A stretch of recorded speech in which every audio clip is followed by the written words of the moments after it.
folks. You were Tacitus today, your pushback channel, and thank you for joining this audio live stream. Please listen to this presentation as you would a radio broadcast.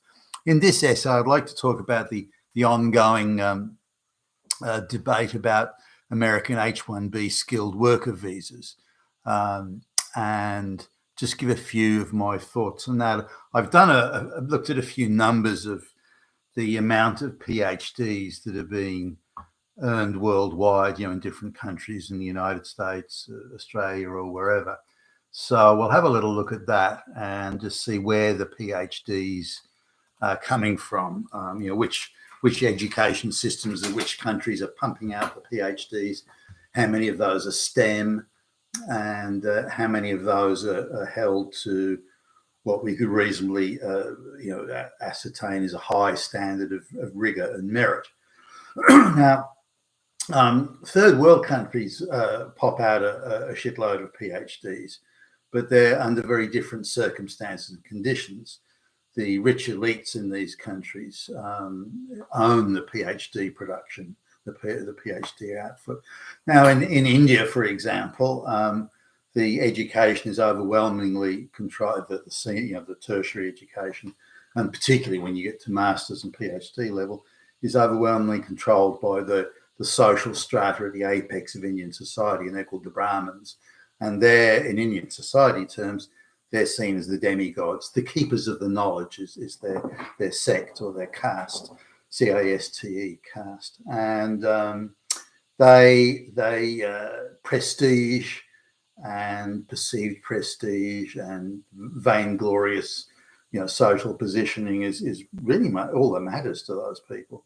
And they're able to, they own all the businesses and all the monopolies and oligopolies and cartels and price fixing.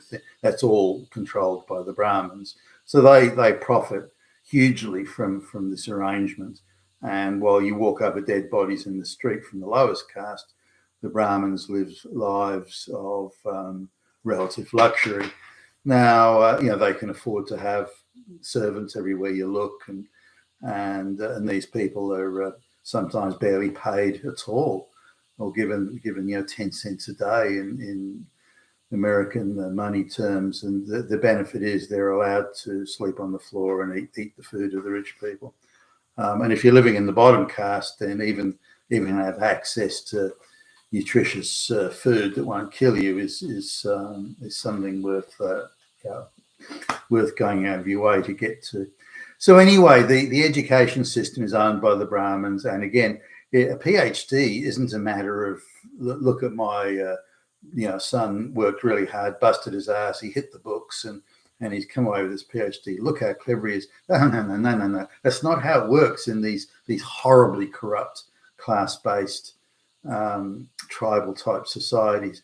They don't see it as a merit thing at all. In fact, to even look at it as merit means that you're slightly deranged. It's a social status thing, and I can speak from multiple cases of personal experience on this.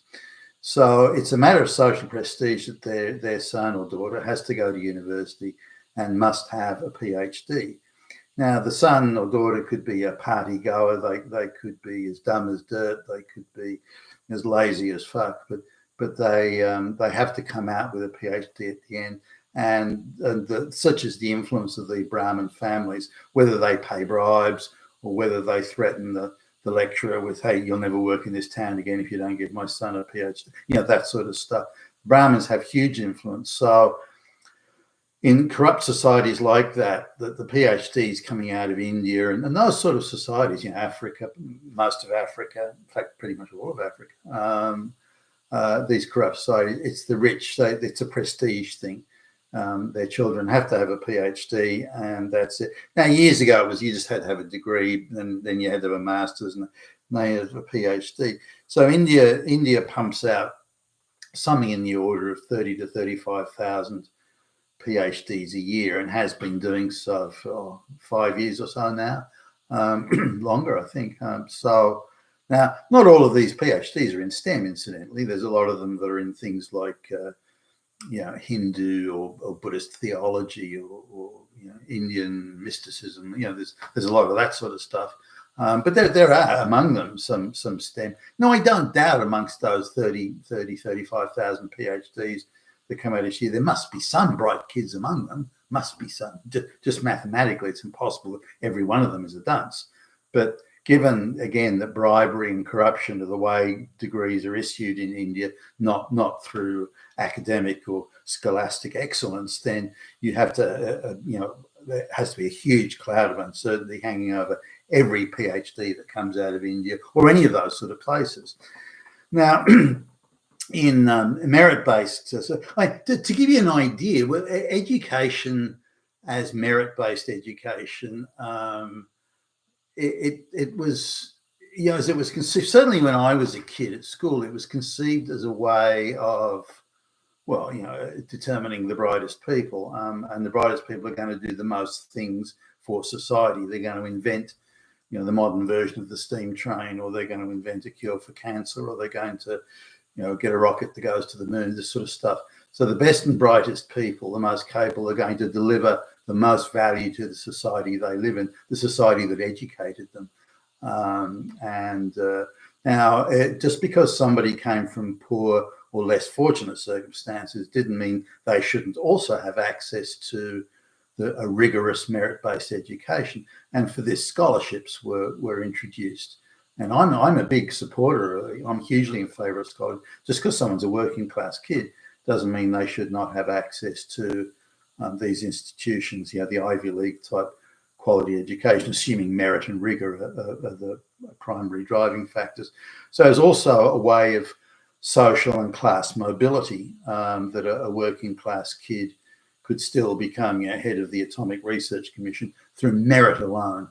They were just very bright, very capable, they were very hardworking, diligent, and so on and so forth. And this was, I think, a great thing for Western society. I think it was a huge thing that actually made Western society. People who had a natural ability, guys like the guy, what was it, Stevenson, who did the original steam train. He never went to a university to study engineering, so he had to be self-taught in areas such as boiler making and welding and what then would have passed for welding and so on. So he had to acquire those skills, and he was a gentleman amateur, if you can use that term, but he nonetheless invented much of it self-taught. But then others came along after Stevenson and stood on the shoulders of giants, and then created the sort of technology we see today. And so I think society, Western society, why did Western society end up pulling ahead of all other societies, is because of that sort of attitude to education, learning, and practical application, and that it could jump the class divide. Stevenson, a whole lot of people there were, Captain James Cook, who's considered to be one of the greatest cartographers, map makers of his age, for example. He was a working class kid, but he's a bright kid, and this was noticed, and he was given chances and opportunities because that was accepted. Now, in Indian society, maybe until recently, but certainly in Indian society, they don't accept that. That sort of caste mobility is not accepted, again, until I would argue recently, and I don't believe it exists now, because the poor kid can't bribe the lecturer. So anyway, the PhDs and any sort of college qualification come out of third world countries and basket case places such as India, they don't mean much, and there has to be a rigorous merit-based testing of all Indians or any third world people who want to come to the West, so we can be sure that they actually do have that degree, they have done the work, they have done the learning, and so on. And until that's applied, then skilled migration from third world countries isn't going to be worth a pinch of shit. That rigor really needs to be there. Now, if somebody comes from a university in Switzerland or Germany or so on, some white guy comes from Switzerland or Germany, and they've got their PhD in, I don't know, physics or chemistry, or I don't know, rocket science, or any sort of engineering, anything like that, we can be pretty sure that 99.9% sure that is a real degree, and they really achieved a high standard of rigor and merit. So if Elon Musk, or anyone for that matter, is looking for the best and the brightest in the world, then they're going to come from places where there are rigorous merit-based education systems and where PhDs are quite rare in the STEM fields. I'm talking here, not PhDs in sociology are just given away to anybody, but PhDs in STEM where there is rigor and merit and where there's not an avalanche of affirmative action in DEI. I'll come back to that in a minute. So of the top 20 countries in the world that have, that issue STEM PhDs, then 18 of them are white countries, and the usual ones, the United States, Germany, and so on. And then there are 2 Asian countries, South Korea and Japan. The standard of education in Japan is quite high. Now, in Asians, including India, by the way, they've got a cramming attitude to learning. So you memorize and retain vast numbers of facts and data and statistics, that sort of thing. But you don't need to know what it means. And for example, when you get alphabet characters, large alphabet characters, if you add the pictorial and the language alphabet characters in places like China and Japan, you can get to it's close to 800, I think, overall. Whereas in the West, it's just our standard alphabet. We're in the 20s and they're pushing almost to 1,000. So, and I've noticed, I've mentioned this before, the amount of Chinese and so on, Japanese people, Koreans and the like that have memorized that, but they haven't got a clue what it means. I mean, they stare just blankly at you, but they can regurgitate it quite successfully. And because of affirmative action in the West now, a lot of these people can come into Australia and are given supposedly super high academic achievers, even though they can barely speak a word of English. And just to illustrate the point, I've mentioned this now a few times, where I went into this is a bar in Tokyo many years ago. I was there on business, and there was a guy there singing Beatles songs, and he did a very good job of it. But I noticed, I was close enough to see him from where I was sitting, where I noticed he wasn't making the proper guitar chord shapes. He wasn't even doing bar chord shapes. He was just doing the oddest sort of finger positioning on the guitar fretboard. But he made the sounds and sounded genuine, and he remembered all the words. So I just assumed he could speak English, and he had some sort of, Asian self-taught guitar method. So after he finished his set, which was 10 or 11 songs, I went up to him and congratulated him, talking to him in English, because I assumed he spoke English. So, what are you doing? Where did you learn that English, and how did you develop that guitar style? I'm not a very good, by the way, muso, and so I know what those guitar chords are. I've even played those songs myself, so I know what the chord shapes are and the key he was singing and what chords would apply to that key. So anyway, I went up to congratulated him. He didn't speak a word of English, not one. Yet he came out with 10 or 11 songs of the Beatles in word-perfect English. It sounded word-perfect English. And the sounds. And what this guy had done, and this shows that the Asian attitude to information gathering and cramming information without understanding it or knowing what it all meant, was he'd listened to every one of those songs and he'd memorized every sound, be it musical or the sound of the words, but couldn't speak a word of English and couldn't play a single guitar chord to save his life. He just memorized the sounds and then reproduced them. And this is the type of education you get out of the Asian and the cramming stuff. Now, I remember when Indians first started coming to Australia, they were all in the bottom classes, even if they spoke quite good English. They were in the bottom classes for everything. There wasn't be a single Indian that wasn't in the bottom class. But as soon as affirmative action began in Australia, then suddenly India, and it happened in 1 year, Indians went from being in the bottom classes to suddenly being in the top classes. And so I don't accept that Indians are so clever. So that's bullshit. That's just not true. Are some, 1.5 billion population, are there going to be some that are bright? Well, of course there will be. And those small handful, maybe if they want to come to the West, why not? But that small handful will come out of the Brahmin class. and they will, with very, very rare exception, will come out of the Brahmin class. They're already very rich and doing very well where they are. So coming to the West isn't an idea of, I want to go and be an American, I want to go and be an Australian. It's just some vainglorious bragging rights thing where I've got my place in New York, or I've got my place in Sydney, or it's that sort of thing, my place in London, and you know, I'm a demigod, keeper of the knowledge, and I can go wherever I want, and I'll be fated as a great god. It's that sort of attitude that they have. Now, on the issue of skilled people, how many highly skilled people are in the world? America produces more PhDs than any other country.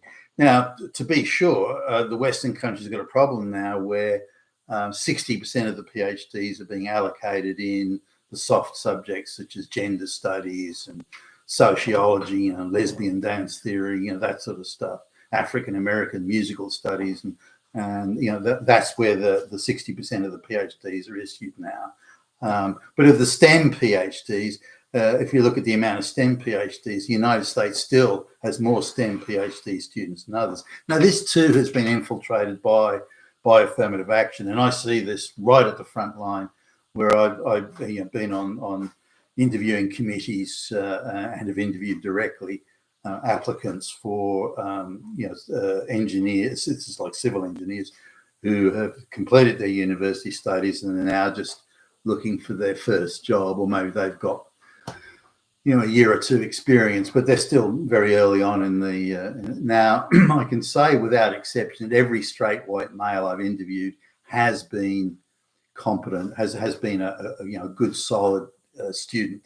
They've got their degree based on merit, and rigor has been applied to their studies, and their being examined. Whereas every minority, there was a Colombian guy, maybe he was all right, but pretty much every well, other than that Colombian guy, and I think a Japanese guy, I'm just thinking ones I've interviewed now, every single person of minority, but the women in particular, had all been gifted through affirmative action, gifted their degrees simply to create this equity paradise that these academics, you know, insanely dream of. So there was none that I recall that I would have thought met even a minimal standard. They didn't even meet the minimal standard, whereas all the straight white males did. Now that tells you something, that effectively, you know, the rigor and academic excellence in STEM still exists, but they only apply it to straight white males. Everyone else is a wave through, or pretty much everyone else is a wave through, and particularly when it comes to gender issues. Again, this insane idea that equity is it has to be created, but the only way to create equity is to lower standards, so that the minority groups just have to meet a much lower standard, but they still get given the degree. And this is one of the big dangers here. But they'll never excel, and when they do get hired by say a big multinational engineering firm, they get given you know, bullshit jobs like deputy assistant director of technical support of the, you know, and it's just a nothing bullshit job. Customer excellence support director, something like that. And what is your job? Oh, fuck, I don't know. But they get hired into these. Companies press release it, you know, how many black lesbian engineers they hired today, and these sorts of things. So it goes to show you how subverted it's all become. Now, the same applies to the Indians. Again, you know, I've interviewed and hired. I was under, as I've mentioned now many times, I was under pressure years ago by a board of directors to hire these Indians, who are all so brilliant and can be hired so cheaply. And none of them were any good. I had to fire every single one of them. I think there was one Sikh guy that I didn't have, but everyone that was hired had to get fired. They were all fucking useless. At the job, you know, they had PhDs in computer science. They couldn't cut a line of code to save their lives, and they to them it's all a fantasy world of well, no, I know I said I was a 10-year expert at coding in this language, but that's, you shouldn't, you know, I'm a Brahmin, you're supposed to hire me for the prestige and all this sort of stuff. So they can't do the job, and think it's rather vulgar, the idea they should do work. Now, again, coming back to this idea of skilled migration, in Australia, the government keeps telling us that, oh, we only get skilled migrants. And the impression you get is someone who's got maybe 1,000 PhDs.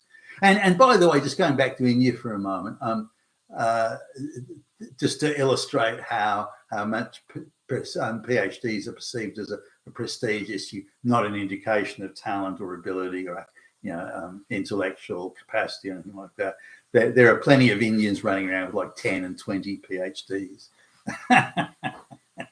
which goes to show it's just window dressing for social prestige, not anything else.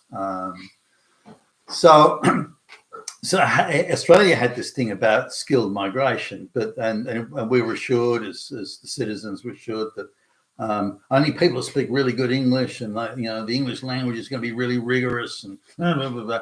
And it was just a lie. It was a horrible lie, lies upon lies. The amount of people coming in that didn't speak a word, not one word of English, were being brought in en masse. They had no skills. They were rural peasants from rural China or India. They had no skills at all. They were illiterate in their own language, let alone English. But we were assured, oh no, that can't happen. Only the now. Apart from the obvious corruption that these very corrupt countries will engage in, they don't see that there is a system. You have to follow it. They see, how can I corrupt it? Who can I bribe? How can I cheat it? And they perceive, bribing, corrupting, and cheating. They perceive those as actual skills, and don't understand and think Western people are so stupid because they get taken in by these skills because they extend good faith trust to other. No.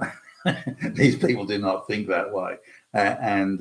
So quite apart from the government lying to us, that they then in turn were being lied to and cheated and subverted and corrupted by these other people that were gaming the system. So now if there's a skilled work visa that is genuinely skilled, then the amount of people coming into the country, be it the US or any other Western country, the amount of people coming into the country that must speak university level English, that must have recognized, tested, rigorously tested qualifications that are needed and cannot be found in the country. Remember, any Indian that comes to America, that Indian or anyone from anywhere is coming into a country that is the biggest producer of STEM PhDs in the world. Straight white male STEM PhD. America is the biggest producer. So the idea that, well, we can't get any talent here in America, we have to go to a third world corrupt basket case country. What a load of nonsense. I mean, just on the face of it, that's preposterous. And it's the same in Australia that how many genuinely bright third world people are there out there who meet first world standards of English, and or if they're going to Germany, German, or to France, French, and that meet those standards. I mean, you'd be talking a few hundred, if that, worldwide, and then they can go to any Western country they want, whether they choose to go to America or Australia, or I don't know, Western Europe or something. I mean, English is probably the biggest language, so that an English-speaking country would probably have a better chance of attracting them. But there'll be a few hundred worldwide. That'll be it. I mean, even a few hundred would be at the upper end of it.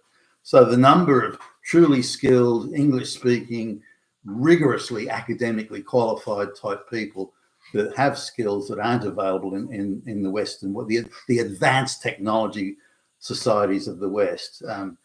Remember, they're coming from a basket case country to an advanced technology country. So that, again, the mere idea you would find the geniuses in the third world as opposed to in the first, it's just insane. Now, Vivek Ramaswamy in the US also added another dimension to, it's not just an issue of academic qualifications and high skills. It's also an issue of work ethic. Indians may not the Brahmins, by the way, but the Indians may work for lower wages, poorer work conditions, and they may be prepared to live 20 to a 2-bedroom apartment because the carrot is dangled in front of them that you might become a citizen in America, that you can bring out your whole fucking village. Now, those people aren't the Brahmins. And the idea that they would speak good English and that they would have rigorous PhD type qualifications is bullshit. These people may never have had a job in their lives. So the idea that they are some hugely skilled cohort is equally ridiculous. Now, if it's for low level, grunt level computer coding and programming jobs, then you say, well, okay, well, maybe those sort of people are they're cheap to employ and we can exploit them and work them long hours, that sort of thing. But that's then an abuse and a subversion of the skill. That's no longer skilled migration. It's simply not skilled migration at that point. Nothing even close to it. So we need to come back to what is it? Let's define it. Let's define what is skilled migration and get a clear and absolutely precise definition. And then if people can't be found, supposedly can't be found in America or any Western country, then there must be in place bridging courses that say, okay, local people who are a close match, maybe not 100% spot on, and the idea that you have to go to a third world to get people 100% spot on, that's bullshit too. Dismiss that out of hand. People that are a near enough, close enough match, then give them, then offer them a bridging course, maybe tax, taxpayer subsidised for the local citizens, and give them a bridging course to get them to the level of skills that are supposedly needed. My feeling is that Vivek Ramaswamy and Elon Musk and these sort of people just haven't been on the front line. They've actually, they can talk about it in some sort of metaphysical sense, but they've actually got no idea, because the nonsense they're coming out with suggests they haven't got a fucking clue about what skilled migration means and how it's meant to operate. And as neither of them are US citizens, then I don't know how much skin in the game they've got. They seem to have some.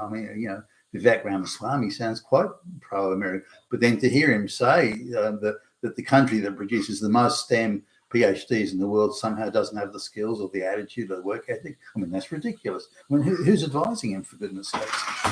You've been a Tacitus today, your Pushback channel. Thank you for listening.